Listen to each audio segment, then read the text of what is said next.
You want to save a large sum of money. Maybe it's something specific like paying down debt, building an emergency fund, a down payment for a house, or maybe it's something more general like you're working towards financial independence, which is also known as FIRE, Financial Independence, Retire Early.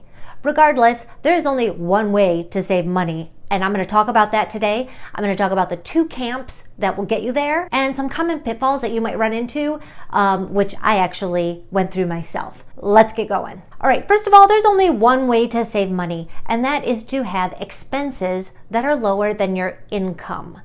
The space in between the income and the expenses, that is the savings space.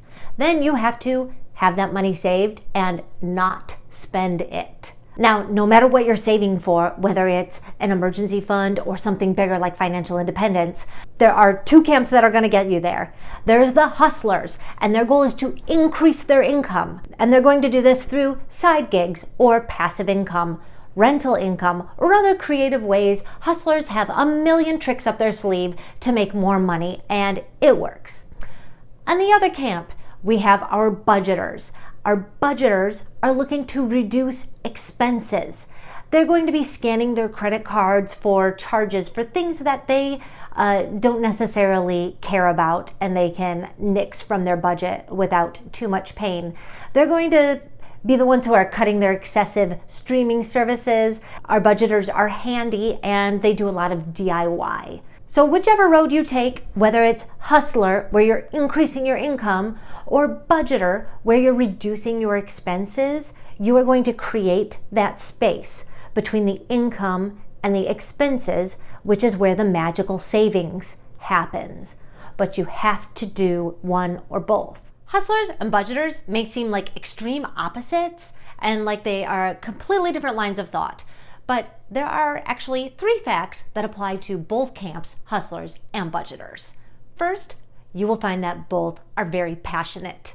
Hustlers are all about life is worth living and living means spending, and budgeters are more like frugality is the answer to both money and happiness. So they both feel very passionate about their camps. Second of all, this is super important, both ways work. Budgeters will often have not very nice words about hustlers and vice versa. But the fact is, there are many budgeters and many hustlers who have saved a large sum of money. The third fact about budgeters and hustlers, and this is important, is that both can be out of their brains crazy. And I mean crazy. On one hand, we have hustlers who, when you go to the extreme of the extreme, are like, oh, you can work 4 hours a week and you'll be a multimillionaire and all your problems will be over, okay? And on the other hand, we have budgeters who are reusing their boiling water to save on their water bill.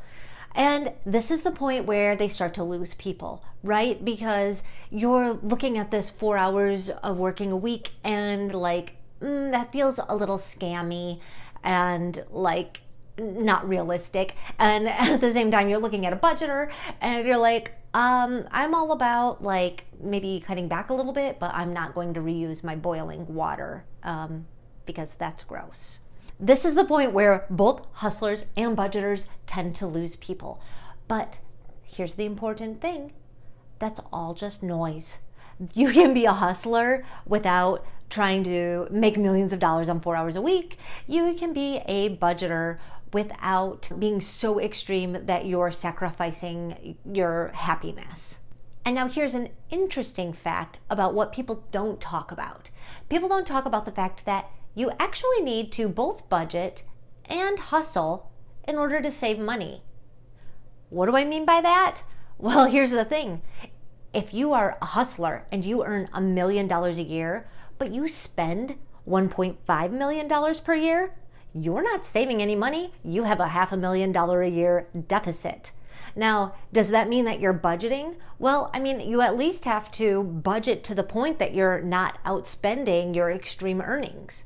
On the other hand, Budgeting is fantastic, but what are you going to do if you make such a low income that there is no wiggle room? So I've done a lot of reading on both camps and I've read a lot of books. I'll actually link some of the books below that I found most helpful, and some of them are more of the budget mind and some of them are more of the hustle mind. Interestingly, while in one breath hustlers will berate budgeters, in the next breath, they will often talk about how at the beginning of their journey, they did find ways to cut back their expenses in ways that weren't too painful to help them excel their progress. And on the same token, our budgeters who are passionate about their camps often talk about how they are able to increase the space between their income and expenses by taking on a side job of doing one thing or another, even if it's time for money. So that's an important fact. Although both of them talk like their way is the right way, ultimately, both sides use both methods. So if it's as easy as picking one camp and going with it, why isn't it working for more people? Let me tell you what I have done in the past and what has not worked for me. I have vacillated from one camp to the other. I'll read a book and it'll be all about hustling and I'll be like, yes, I'm gonna be a hustler and I'm going to like make this extra business and I'm gonna make all this money. It's gonna be amazing and money is gonna be flying through the air and all my troubles are gonna be over. And the first month I work and I work and I work and it's going so good and I haven't made any money, but I'm feeling like I'm, still making some progress. And then the next month I don't see any money and I start to slow down a little bit. And then the third month I've really run out of steam. So at this point I pick up another book and it's all about budgeting. And I'm like, yes, I'm going to be a budgeter. And from there on, I'm cutting things out and we're not eating out and we don't get cable or streaming services anymore. And I go all extreme about it. That first month, the credit card statement comes in and my expenses for the month are like, my credit card bill for that month is like way low compared to usual, and I'm like, oh, I'm so good at this, I'm a budgeter. And so I pay the credit card, and then through the next month I'm kind of thinking more about the things that I didn't buy last month, and I'm starting to feel like a little bit of a scarcity mindset, and it's actually not that cool. And by the third month, I've just gone ahead and purchased all the things that I didn't buy in the last 2 months, and I have an insane credit card bill. So I haven't actually saved any money. The first 3 months, I didn't actually stick with my side hustle long enough to get anywhere. And the next 3 months, I didn't actually save because I didn't stick the money aside, and then I just spent it all in the third month. So vacillating from being a hustler to a budgeter and back to a hustler and back to a budgeter is not going to give you any traction. But let me tell you what will give you traction. You need to create a special blueprint for yourself, for your specific situation. And there's a way to do this that is going to increase the likelihood of you having a lot of success.